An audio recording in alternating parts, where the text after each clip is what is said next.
slegnuo ramenima. Samo sam visok, rekao je. Ali onda među nama nema odraslih. Čak ni gotovo odraslih. Mi smo samo 4 djece u amazonskoj prašumi.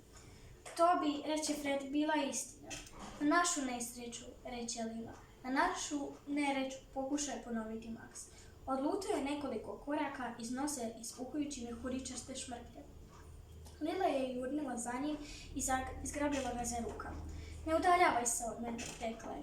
Na licu su joj se isticale kosti, oči i živčanost. Dok su hodali, Fred je u zraku osjetio miris nečeg prodornog i svježeg.